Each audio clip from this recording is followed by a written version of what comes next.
Good morning, everybody. Kurt Risch here, and thanks for joining me on the One Shepherd, where we support seekers and believers. So, this morning we are continuing with our Old Testament reading of Genesis chapter 39. Now, Joseph had been taken down to Egypt, and Potiphar, an officer of the Pharaoh, captain of the guard, an Egyptian, bought him from the Ishmaelites who had taken him down there. The Lord was with Joseph, and he was a successful man, and he was in the house of his master the Egyptian. And his master saw that the Lord was with him, and that the Lord made all he did to prosper in his hand. So Joseph found favor in his sight and served him. Then he made him overseer of his house, and all that he had put under his authority. So it was, from the time that he had made him overseer of his house, and all that he had, that the Lord blessed the Egyptian's house for Joseph's sake. And the blessing of the Lord was on all that he had in the house and in the field. Thus he left all that he had in Joseph's hand. And he did not know what he had except for the bread which he ate. Now Joseph was handsome in form and appearance. And it came to pass after these things that his master's wife cast longing eyes on Joseph, and she said, "Lie with me." But he refused and said to his master's wife, "Look, my master does not know what is with me in the house, and he has committed all that he has to my hand.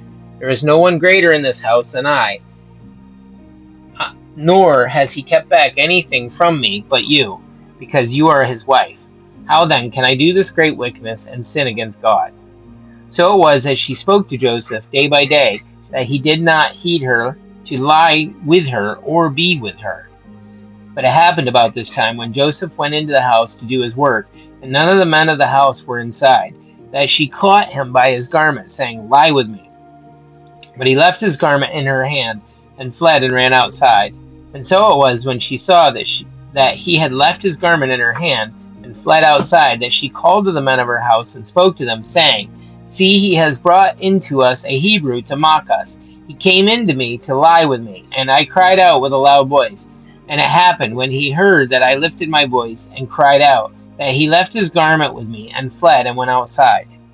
And she kept his garment with her until his master came home. Then she spoke to him with words like these, saying, "The Hebrew servant whom you brought to us came in to me to mock me. So it happened, as I lifted my voice and cried out, that he left his garment with me and fled outside."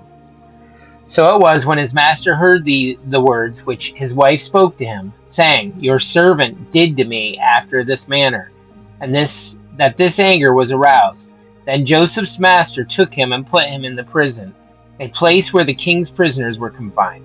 And he was there in prison. But the Lord was with Joseph and showed him mercy, and he gave him favor in the sight of the keeper of the prison.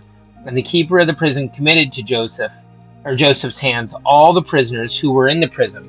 Whatever they did there, it was his doing. The keeper of the prison did not look into anything that was under Joseph's authority, because the Lord was with him, and whatever he did, the Lord made it prosper. Guys, that's it for our Old Testament reading of Genesis chapter 39. Thanks for joining us. Be sure to join us this afternoon as we continue with our New Testament reading in the book of Mark. And like and subscribe below, as that helps spread the word of our readings to people on YouTube. And if you have any comments or questions, feel free to put them below, and I'll get back to you as soon as I can. In the meantime, have a great day, and God bless.